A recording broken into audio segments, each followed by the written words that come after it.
What's going on, YouTube? This is SG1 Sports, and you're watching our college football channel. We continue to look at the 2021 schedules and project what each team's record could be based on that schedule. Ole Miss is up next, and we will take a look at the Rebels' schedule and give you again a projected record. The 2020 schedule for Ole Miss, yes, it was an all-SEC schedule, but they wound up coming out of that pretty good because if you look at who they played out of the East last year, they got to play Vanderbilt, they got to play South Carolina, they did have to play Kentucky, who was a pretty tough opponent, and then of course they did play Florida. But then you go back to the West, they had their game against Texas A&M canceled, so you avoided playing the second best team in your own division. So yes, the schedule did set up pretty well for Ole Miss, and we are now going to look ahead to 2021 and see if the schedule sets up in a way that could allow them to make some noise. And I think some people are starting to pay attention to this team. This is your schedule. Again, 5-5 last year. Of course, that first game of the year against Louisville will be very interesting on Labor Day, Monday night in Atlanta. But let's look first at the non-conference games, the non-division games, I should say, for the Rebels. They'll play Louisville, just like I just mentioned. Austin Peay, Tulane, not a bad group of 5 team. That'll be a pretty good matchup there. And then Liberty. How about that Liberty game? Who knew? Hugh Freeze would wind up at Liberty, and we would see Liberty and Hugh Freeze taking on his old team, Ole Miss. I wonder how the fans will react in that game. I think they're probably going to boo him just because he brought them some good years, but at the same time, he did cost them because of the off-the-field stuff. So that'll be interesting to see how the fans react in that game. But look at their draw out of the East. Tennessee and Vanderbilt. It doesn't get much better than that. I think you could throw South Carolina into that group, but these are going to be the bottom teams in the East this year. Definitely Vanderbilt. Tennessee, I think, is still going to struggle with all the losses that they had just off of their roster and new coaching staff. I expect them to be really down this year. So you've got Tennessee and Vanderbilt out of the East. That is great news if you're an Ole Miss fan. So we go back to the schedule. They'll open up with Louisville on September 6th, like I said, Labor Day night. Great matchup. National television. This is going to be big for both teams, both programs, and it should be a pretty good game. Austin Peay will be after that. Then Tulane on September 18th at home against, again, a pretty good team, a good group of 5 team out of the American Conference. I don't think that'll be a blowout. It'll probably be a pretty competitive game, but Ole Miss should win. And then they get their bye week really early. They'll get their bye week after these 3 games and right before playing Alabama. That is interesting. Remember, Ole Miss took Alabama into the fourth quarter last year. They have had success in Tuscaloosa. They've won there before. This could be a big-time matchup here, and they're going to have extra time to prepare. And really, if you don't have too much trouble with Tulane, if you don't have to spend too much time on Tulane, they could actually have more time than that to prepare. I mean, do you really need to spend much time on Austin Peay? Probably not. After they get past Louisville, you have to wonder, will their eyes start turning to Alabama, and will they start preparing for that game? You don't want to overlook Tulane, like I said, but again, a lot of time to prepare. Could they potentially upset Alabama this year? I think it's one of those games that if you're talking about Alabama, it's one of those games you're circling as a potential upset alert game. So after that, they play Arkansas on October 9th at home. Tennessee on the road October 16th. LSU October 23rd at home. You see they're kind of alternating the home and away here. That's going to be really after that Tennessee game. And again, I think Tennessee's going to be down this year. After that game, that's when the stretch is going to begin. LSU at Auburn October 30th. Then a tough Liberty team November 6th. Texas A&M November 13th. That is a tough stretch. Those 4 games in a row right there are going to make or break the season, I think, for Ole Miss this year. They do get a break after that, playing Vanderbilt on November 20th. And they'll close out the season on the road at Mississippi State, of course, like they always do in the Egg Bowl. But this year it'll be back on Saturday like it was last year. I'm going to miss this game on Thanksgiving. I don't know if the plan is to stick with the Saturday schedule from now on, or if they're going to go back to Thanksgiving after this year.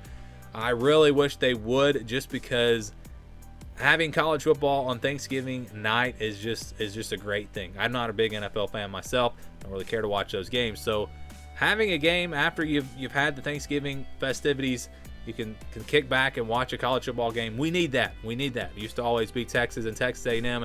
and then it kind of switched over to the Egg Bowl. Maybe that will come back. But this year, again, that game is set for Saturday. So the schedule, again, for Ole Miss is not too tough in the non-conference. Yes, you've got 2 games that are not going to be easy wins in Louisville and Liberty, but you're not playing a powerhouse team, and you've got a chance, I think, to win both of those games. And then you look at the East, they'll play, like I said, Tennessee and Vanderbilt. Great draw there. You've got some big games at home. You've got LSU at home. You've got Texas A&M at home.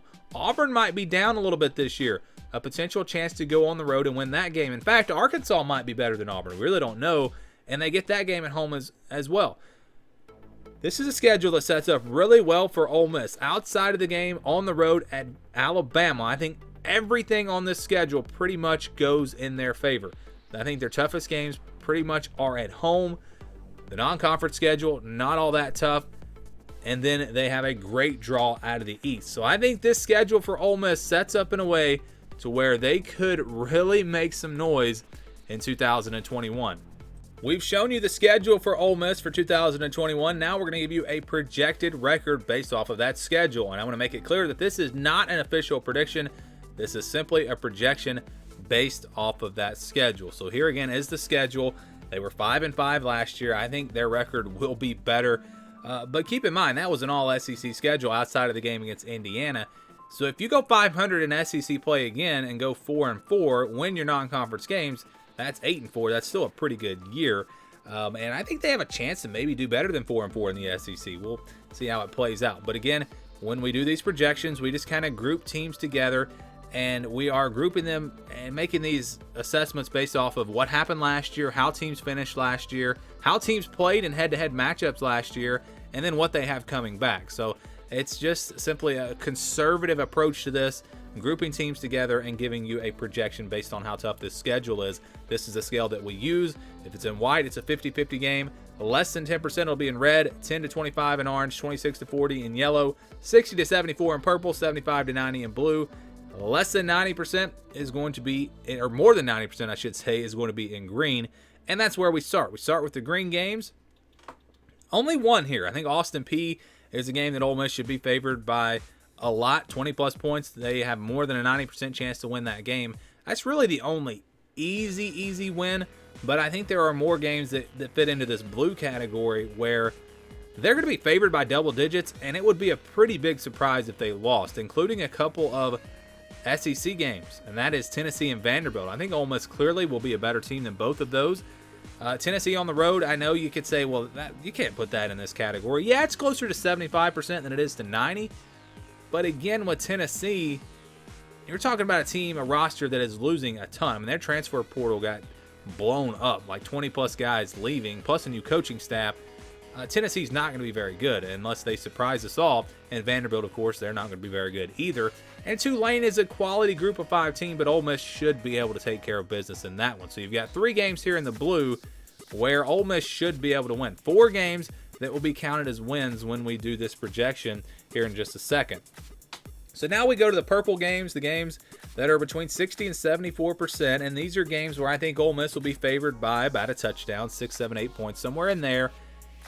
And I understand, again, that these games are not all the same. Some are closer to 74, some are closer to 60, but I am putting these games in this category. I've got Louisville and Liberty, only 2 of these games, they're both non-conference games. Based off of where they finished last year, Ole Miss should be better than Louisville this year. It's a neutral field game. I think Louisville has potential to be better this year, and this could be closer to a 50-50 game. But again, just kind of the formula that we use for this, based off of where the teams finished last year, Ole Miss should have a slight advantage in that game.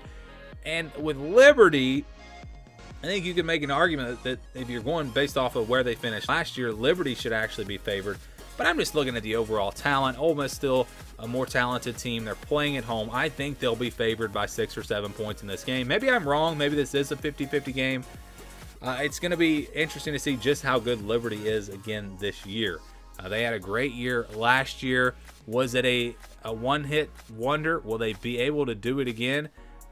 I just don't know. And at this point, I think it's kind of hard to say. They do have a lot of production coming back, so maybe I'm underestimating Liberty here. Maybe they should be.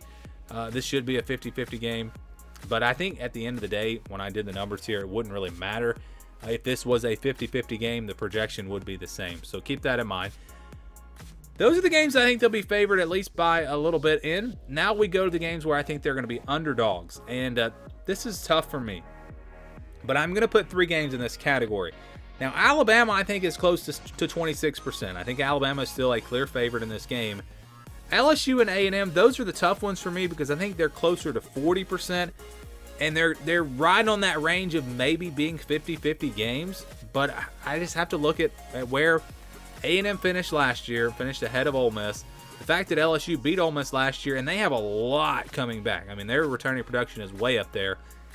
So when you factor in those things, I think we can put these in yellow. But again, they're so close. They're so close. So maybe you put A&M in the white and you drop Liberty into the white. That would actually cancel out. So again, it's a rough estimate here. We're just going conservative here. I don't really know exactly how these games are going to play out. And again, this is a tough one. Ole Miss is a tough one to figure out where to put these games.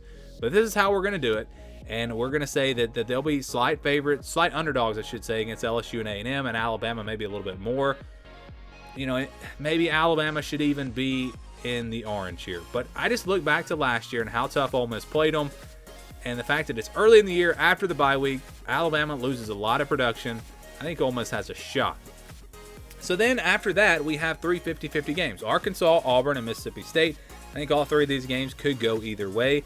I'd probably favor Auburn by a slight margin because that game is in Jordan-Hare. Probably favor Ole Miss against Arkansas because they're at home. And then Mississippi State's really a game where I'd probably favor Ole Miss. I just think they're going to be the better team. But these are all close, and I think they could be in this 50-50 range. I believe all of these games were close last year, and there's no reason to expect one team to be a clear favorite or favored by a lot in these 3 matchups. So we look at this. We count the blue and the green as wins, and then we average the rest of these games out. Louisville and Liberty, those will be counted as 60% in the games in white, 50% in the games in yellow, 40%.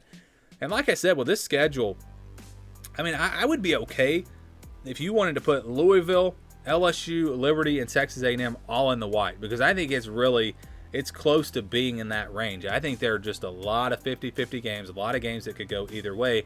So how will they perform in those games? We've got 8 of those games that are considered, games that could go either way. Not necessarily 50-50 games, but games that are in yellow, white, or purple. And if you average it out and do the math, they would split those games. They would go 8-4. They would split those 8 games, go 4-4 in those 8 games, and they would finish 8-4. Now, which games do they win? Which games do they lose? That's going to determine where they finish in the SEC standings, because if you beat Louisville and Liberty, that means you're going to lose, 6 games? Or not 6 games, but 4 games in the SEC. But if you, let's say, lose to Liberty, then you could have a better SEC record and still have that 8-4 projection. So that's interesting to look at. But again, the projection here for Ole Miss, 8-4. I think that's a fair projection. This is a team that I really like. I just think they're going to be good. And again, this is not an official prediction. I think they're going to be good. I think the schedule really sets up well for them. I don't think they're going to do worse than 8-4. I'll just go ahead and tell you right now. I think this team, worst case scenario for me is probably 7-5, but I think they could get to 9-3. I don't know if they get to 10-2, but it's possible if things go their way. Again, with a chance to win really every game on your schedule, it could be a really special year for Ole Miss, or maybe it's not. Maybe they are a little bit of a fluke last year. That Indiana game was a little bit of a fluke. Maybe Lane Kiffin still has work to do. Maybe they're not quite there yet. Time will tell, but this is a team, the more I look at them, the more I like, and I think they have a chance to be to make some noise in the SEC this year. What do you think? Do you agree? Do you disagree? Do you think they'll be better or worse than 8-4? Give me your prediction. Give me your thoughts, your projection, I should say, down in the comments below. And thank you for watching this video.